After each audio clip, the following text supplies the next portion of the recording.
اور جب وقت پڑتا ہے تو وہ اچانک وکلا کی نمائندگی شروع کر دیتے ہیں اور کہتے ہیں پارٹی سے ان کا کوئی تعلق نہیں ہے.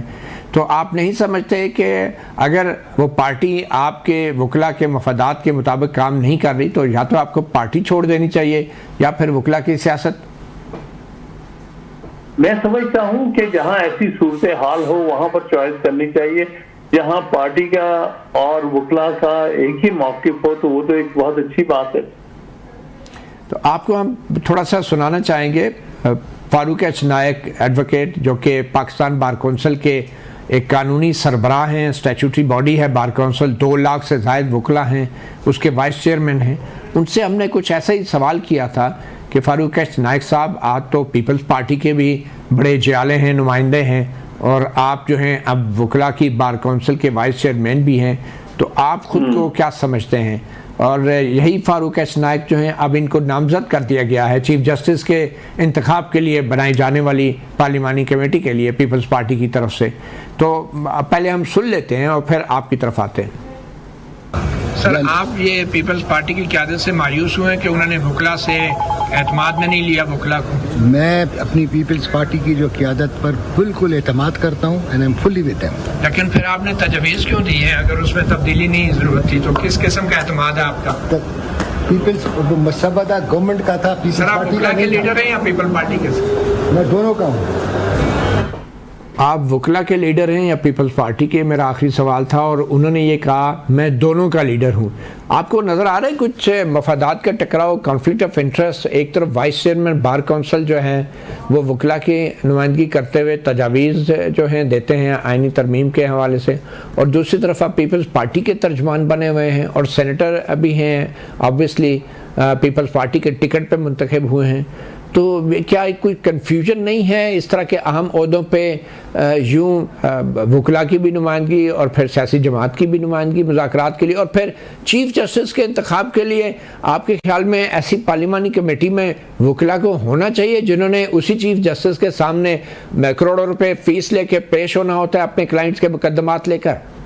دیکھیے، اصولی طور پہ تو اس میں کوئی ایسی حرج نہیں ہے کہ ایک لارجر جو ہے پارٹی، ایک لارجر ایک کمیٹی یا کونسل کی نمائندگی ہو، اس میں کوئی حرج نہیں.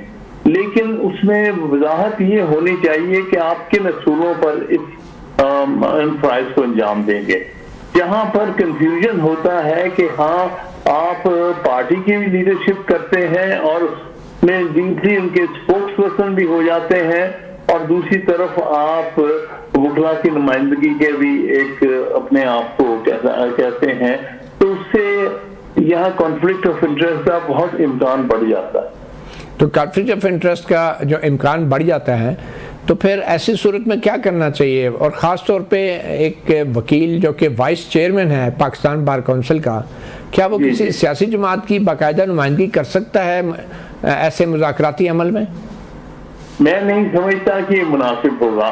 خاص طور پہ چیف جسٹس آف پاکستان کی سلیکشن میں کوئی اس قسم کی کمیٹی نہیں ہونی چاہیے. ہم اس بارے میں بڑے واضح ہیں کہ چیف جسٹس آف پاکستان چونکہ جوڈیشری کا سربراہ ہوتا ہے، اس کو کسی کا مرہون منت نہیں ہونا چاہیے، کسی کا احسان مند نہیں ہونا چاہیے، کسی پولیٹیکل پارٹی کا یا فار دیٹ میٹر کسی بھی خاص ادارے کا.